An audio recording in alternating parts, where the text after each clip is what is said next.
Apply दे मेरे को apply मेरे को निकालना अपना भी। वो भी तो मेरा लिया था। ये भाई पकेट वाली ले अप्लाई दे ना केड़े रहे पकेट वाली छीन ना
विज्ञान कई सदियों से उत्तरी ध्रुवीय ज्योति के रहस्य को सुलझाने की कोशिश कर रहा था।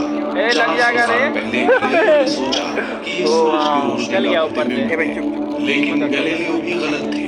कई सदियों बाद हमें उन जादुई किरणों की वजह मालूम है। गैलीलियो ने इन ध्रुवीय ज्योति का नाम रखा था ऑरोरा बोरियालिस, लेकिन दक्षिणी ध्रुव में भी ऐसी ज्योति है, ऑरोरा ऑस्ट्रालिस।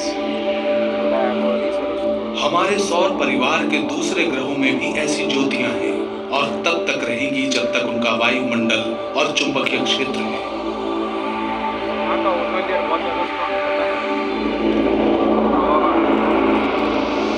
लगभग 460 करोड़ सालों से सूर्य आसमान में किसी विशाल न्यूक्लियर रिएक्टर की तरह राज कर रहा है।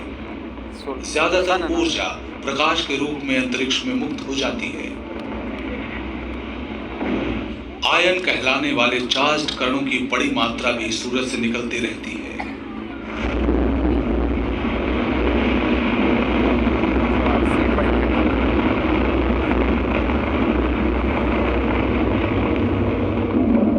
कुछ चार्ज्ड कण अंतरिक्ष में विस्फोटित होते हुए आखिरकार धरती तक भी पहुंचते हैं।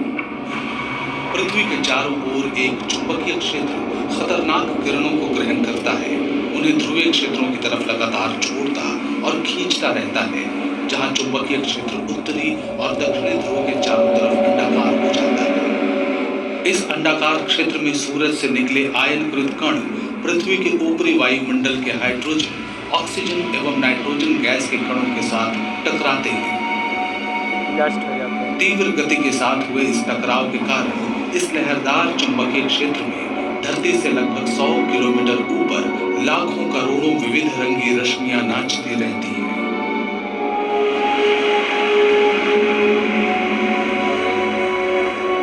ये रंग निर्भर करते हैं कि गैस कौन सी है। सूर्य की गतिविधि 11 वर्षों के सौर चक्र के साथ घटती या बढ़ती रहती है।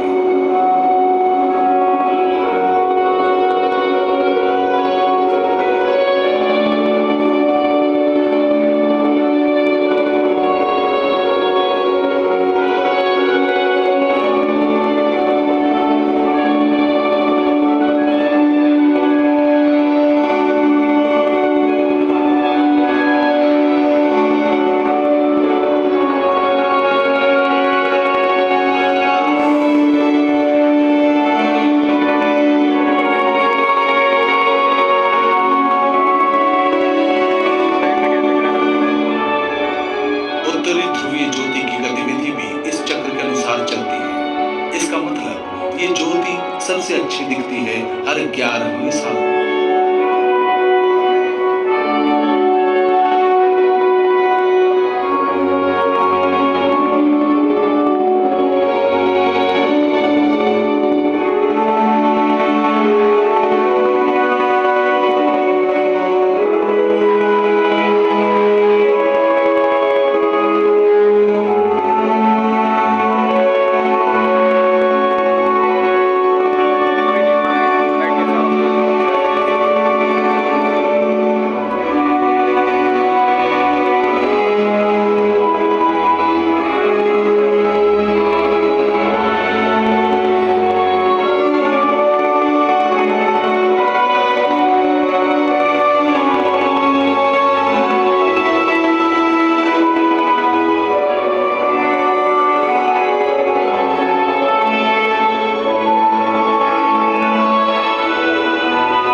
आखिरकार फिर सूर्य निकलता है क्षितिज के पार, पहले बहुत कम देर के लिए।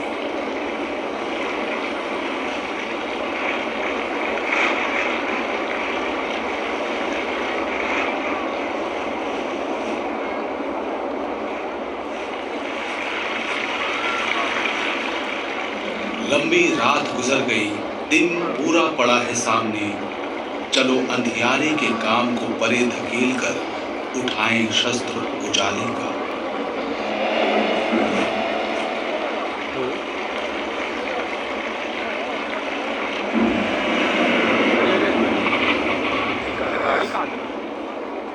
हर रोज सूरज आसमान में ऊपर ऊपर और ऊपर चढ़ता जाता है।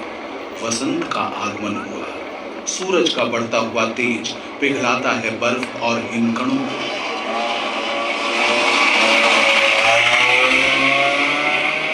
किसी भी शहर या नजदीकी रास्ते से दूर सामी इकट्ठा हो रहे हैं अपनी खास सालाना घटना के लिए, बारहसिंगों का वसंत प्रवास। इस वृहद योजनाबद्ध कार्य में शामिल होते हैं बहुत सारे सामी परिवार, जो एक साथ दलबद्ध काम करके इसे अधिक सुगम बनाते हैं। इस वसंत प्रवास पर जाने से पहले का रात्रि भोज शीतकालीन चारागाह के किनारे की एक छावनी में होता है। अगली सुबह बारहसिंगों के चरवाहे अपने पशुओं को दूर से नियंत्रित करते हैं और इंतजार करते हैं बर्फ की हालत के अनुकूल होने का। बारहसिंगों में स्वयं ही प्रवास पर जाने का एक प्राकृतिक गुण होता है, लेकिन एक बेहद जरूरी कदम उठाना ही पड़ता है। इनके समूह को कई छोटे छोटे झुंडों में बांटना पड़ता है, क्योंकि अलग अलग परिवार अपने पशुओं के साथ तटों की ओर बढ़ेंगे ग्रीष्मकालीन चारागाहों के लिए। चरवाहे दोपहर तक इंतजार करते हैं ताकि बर्फ की ऊपरी सतह पिघले। बारहसिंगों के खुर बर्फ में अंदर तक धंसते हैं, इससे उनकी चाल थोड़ी धीमी हो जाती है। अब बर्फ की अनुकूल हालत है, क्योंकि अब पशुओं के झुंड को आसानी से हाँक कर बाड़े के अंदर ले जाया जा सकता है।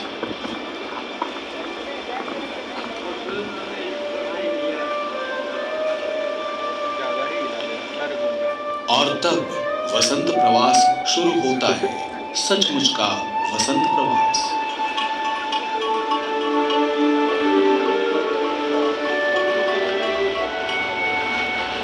एक बारहसिंगे को झुंड के आगे रखा गया है ताकि वो बाकियों को लुभाए और रास्ता दिखाए।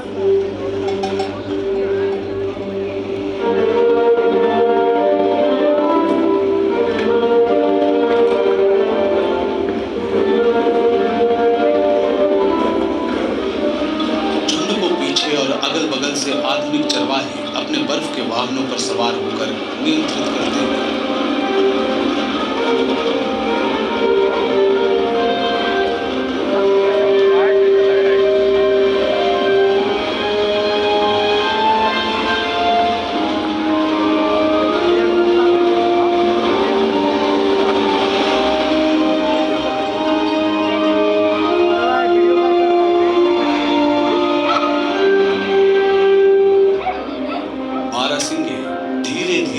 जाल में फंस रहे हैं। इलाके की विशेषताओं के कारण वो विशाल बाड़े में जा रहे हैं।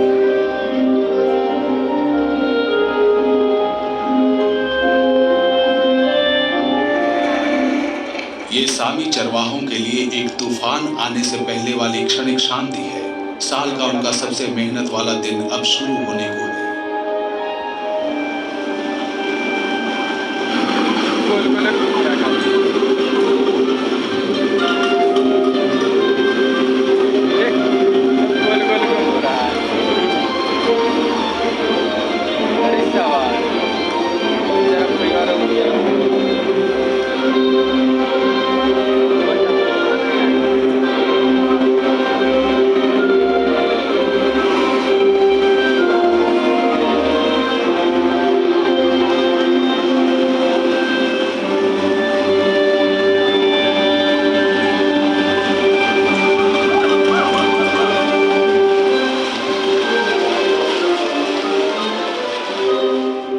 बारहसिंगों को छोटे समूहों में बांटकर और भी छोटे झुंड बनाए जाते हैं। फिर उन्हें मुख्य मैदान में लाकर अलग अलग चिन्हित किया जाता है।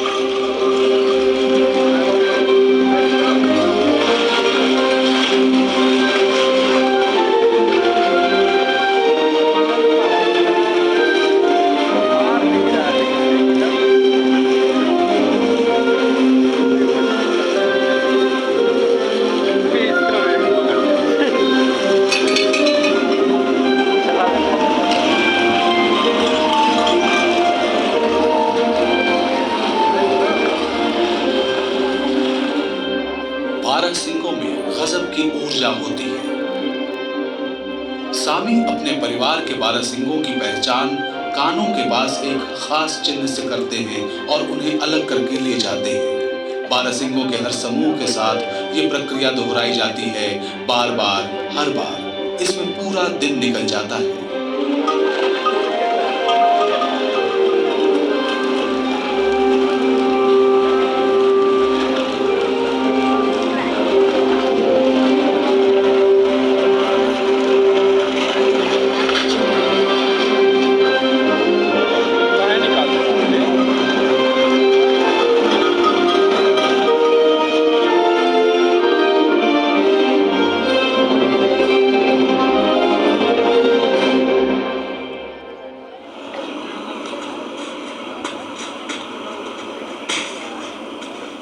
अलग अलग सामी परिवार अपने बारहसिंगों को अलग समूह में वहां हाँक कर ले जाएंगे जहां उनके ग्रीष्मकालीन चारागाह है।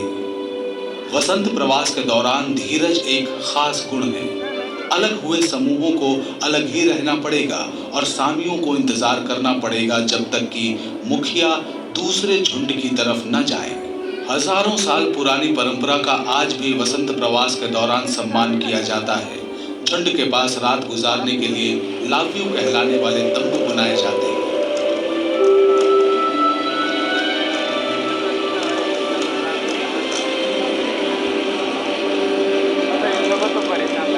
प्रवास के समय कुछ किशोर मुफ्त की स्लेज सवारी करते हैं और छोटे तथा कमजोर बारहसिंगों की देखभाल करते हैं।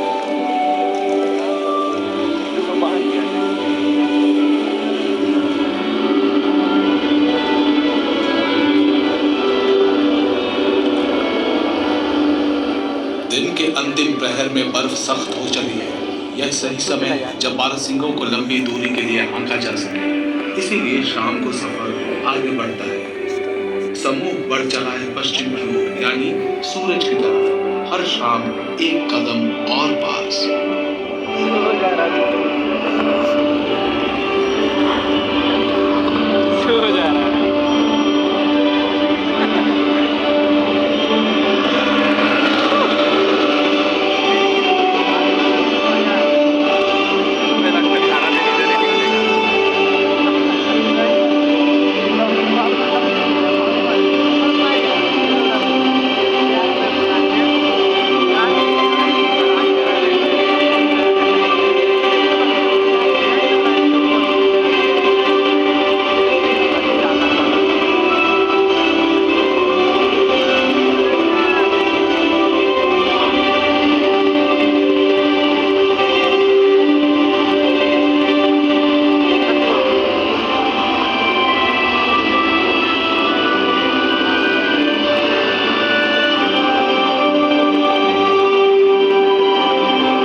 आखिरकार कुछ दिनों के बाद जब ये झुंड पहुंचता है पहले रास्ते पर और उन्हें बाड़े के अंदर कर दिया जाता है।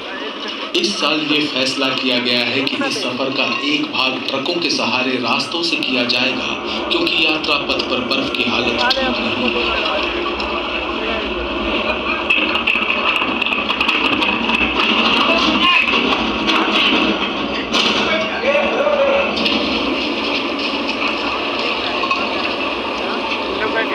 कटा हुआ है अरे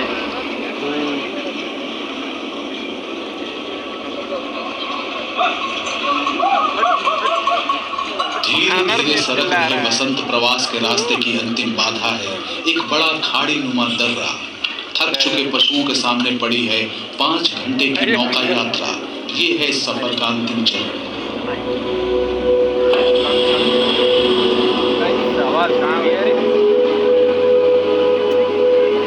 ये भी है ना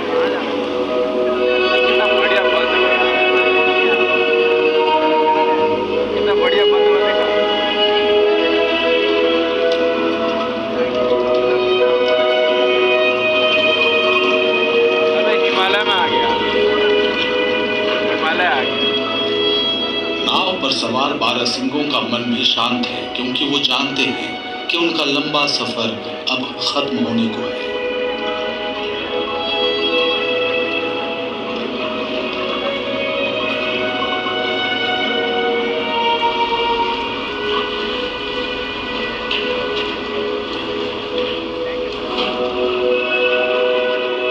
आखिरकार वो पहुंचते हैं तट के पास अपने ग्रीष्मकालीन हरे भरे चारागाह तक। प्रकृति यहाँ पूरे निखार पर है, क्योंकि इतना बर्फ पिघला है कि चारों तरफ पोषक भोजन बिखरा पड़ा है। जल्दी ही नए बछड़ों का जन्म होगा। मादा बारहसिंगों ने सर्दियों का पूरा मौसम उन्हें गर्भ में पाला है। ये झुंड यहाँ आराम करेगा और जमकर पेट भरेगा। उनके प्रवास का वार्षिक चक्र पूरा हो चुका है।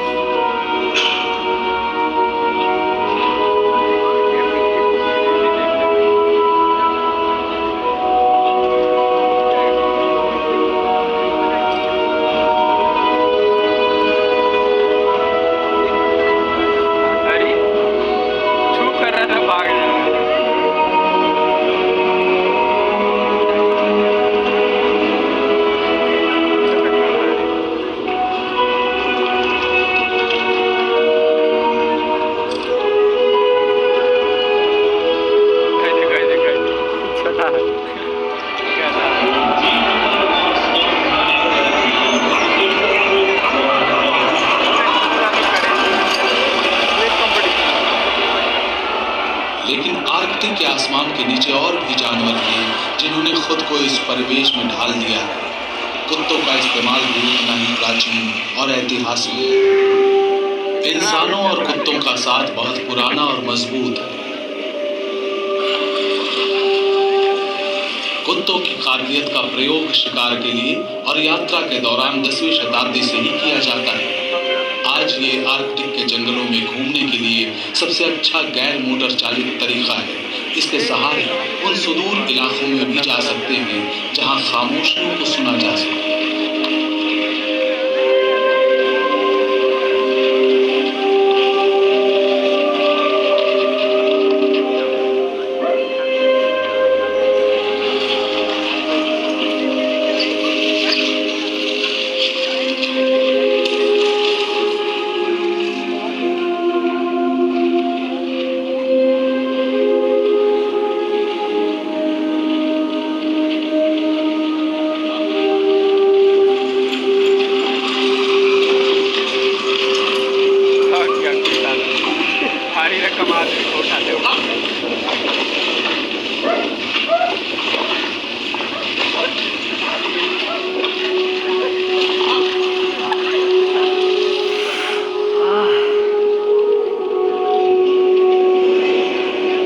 सामियों के लिए 1960 तक कुत्ते नहीं बल्कि बारहसिंगे थे यातायात का प्रमुख साधन।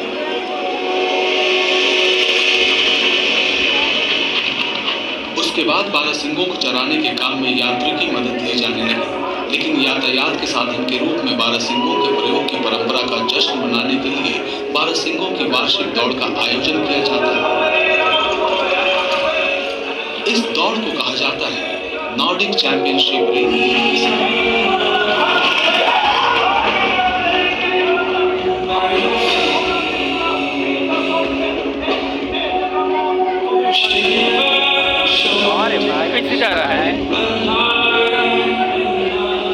आर्कटिक के स्थायी निर्माणों ने खाना बदोशी की पुरानी जीवन शैली को बदल कर रख दिया है और अब दिखने लगे हैं नए तरह के आगंतुक।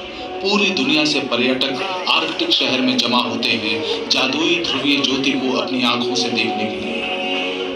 उत्तरी ध्रुवीय ज्योति के सबसे अच्छे नजारे के लिए आपको सर्दियों में आर्कटिक वृत्त से आगे पृथ्वी के उत्तर में और ऊंचाई तक जाना पड़ेगा।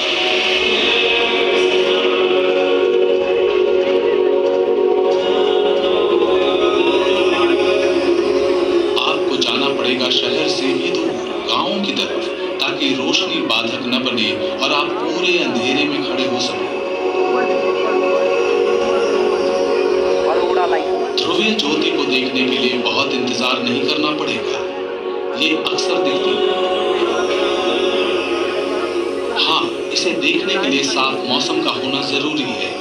बादलों के बीच में से देखिए इस रोशनी के खेल को।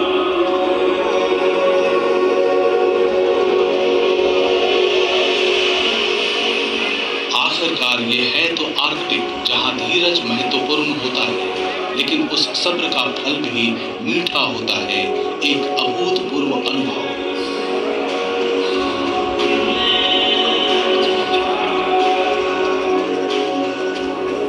दुनिया के कुछ खुश मिजाज लोगों में से होते हैं ये सांप। उन्हें आज भी जंगल प्रिय है, वो कुदरती जीवन जीते हैं, इसीलिए आज भी बारहसिंगे पालने का काम चुनते हैं। ऐसी पृथ्वी दूसरी नहीं मिल खत्म सकती। हो गया। कितनी अजीब और नीरस होती दुनिया आर्टिक अगर यहाँ एक ही तरह की